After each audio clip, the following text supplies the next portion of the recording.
مولوی یا کوئی شدت پسند گروہ اس وقت کام نہیں آئے گا جب حساب کتاب ہو رہا ہوگا. اس وقت ان لوگوں کا بھی یہی جواب ہوگا کہ ہم خود گمراہ تھے، تمہیں کیا ہدایت دیتے. بس زمانے کو دیکھیں، حالات کو دیکھیں، اور بلا وجہ مولوی کے غیظ و غضب دلانے کے زیر اثر نہ آئیں. یقیناً ایسے بھی بہت سے ہیں جو مولوی کی باتوں سے لاتعلق ہیں اور احمدیوں سے تعلقات بھی رکھتے ہیں. ان کو کہا جاتا ہے کہ تمہارے دل عشق رسول اور غیرت رسول سے خالی ہیں. پمفلٹ تقسیم کیے جاتے ہیں، کھلے عام تقسیم کیے جاتے ہیں اور دکانوں پہ اور گھروں میں بھجوائے جاتے ہیں.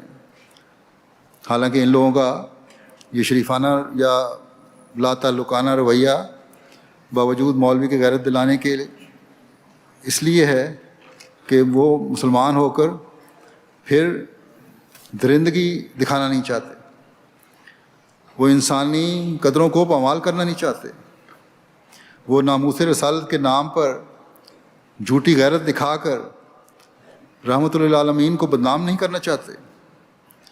پاکستان اور بعض ملکوں میں یہ رویے ان لوگوں کے ہیں جو مذہب کے نام پر سیاسی یا دنیاوی فوائد حاصل کرنا چاہتے ہیں.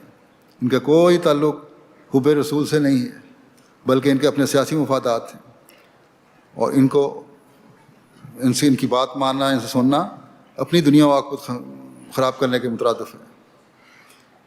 یا پھر ان لوگوں کا تعلق دہشت گرد تنظیموں سے ہے جنہوں نے یہ رویہ اپنایا ہوا ہے اپنے مقاصد حاصل کرنے کے لیے، جن کا دین سے کوئی تعلق نہیں ہے بلکہ اسلام کے نام پر، جیسا کہ میں نے کہا، اپنے مفادات حاصل کرنا چاہتے ہیں. اور عوام الناس اور ملک کو یرغمال بنایا ہوا ہے ان لوگوں نے، پاکستان میں خاص طور پر، جس کی وجہ سے شرافت نے اپنی زبان بند کی ہوئی ہے. بس ہم احمدی ہیں جنہوں نے ان گردنوں کو بھی آزاد کروانا ہے. ہمارے پاس کوئی دنیاوی طاقت تو نہیں، لیکن حقیقی غیرت رسول ہم سے یہ تقاضا کرتی ہے کہ آپ صلی اللہ علیہ وسلم سے منسوب لوگوں کی گردنوں کو آزاد کروایا جائے.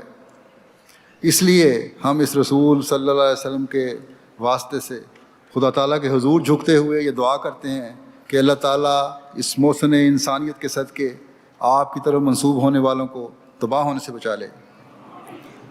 کہ یہی سب سے بڑا ہتھیار ہے جو ہماری کامیابیوں کا راز ہے. ساتھ ہی ہم ہر ذی شعور مسلمان سے یہ بھی کہتے ہیں کہ اپنے خود ساختہ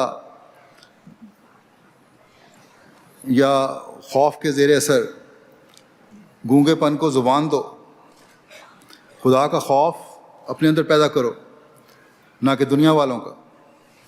اسلام کے نام پر انسانیت کی قدریں پامال کر کے اس محسن انسانیت اور رحمت للعالمین کو بدنام کرنے والوں کا ساتھ دے کر اس رسول کی ناراضگی اور خدا کی ناراضگی مول نہ لو. اپنی شرافت کو زبان دو، انسانی شرف کو قائم کر کے پاکستان اور اسلام کا وقار بلند کرنے کی کوشش کرو. حضرت صلی اللہ علیہ وسلم کے مقام کو بلند کر کے آپ کی اپنی امت کے لیے کی گئی دعاؤں کے وارث بنو.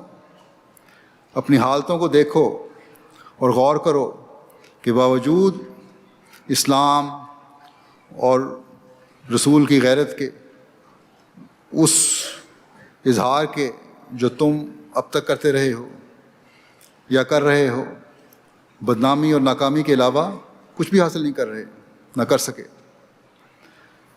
اس کی وجہ میرے آقا و مطاع حضرت محمد مصطفیٰ صلی اللہ علیہ وسلم کے مقام میں نعوذ باللہ کسی قسم کی کمی نہیں ہے، نہ ہی اسلام کے اعلیٰ اور مکمل دین ہونے میں کسی قسم کا کوئی شک ہے، بلکہ یہ تمہارے عمل اور رویے اور اللہ تعالیٰ کے ارشاد کو، اللہ تعالیٰ کا ارشاد کہ آخرین منہم لما یلحق بہم کو پر غور کرنا، اس کو نظر انداز کرنے کی وجہ ہے.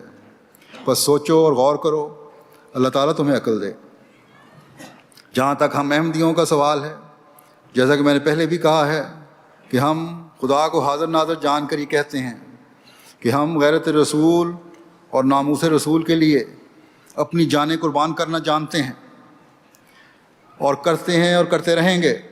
نعرہ تکبیر، نعرہ تکبیر، حضرت محمد مصطفیٰ، حضرت خاتم الانبیاء، غلام احمد کی، غلام احمد کی، اسلام احمدیت، اسلام احمدیت، خلافت احمدیہ، حضرت امیر المومنین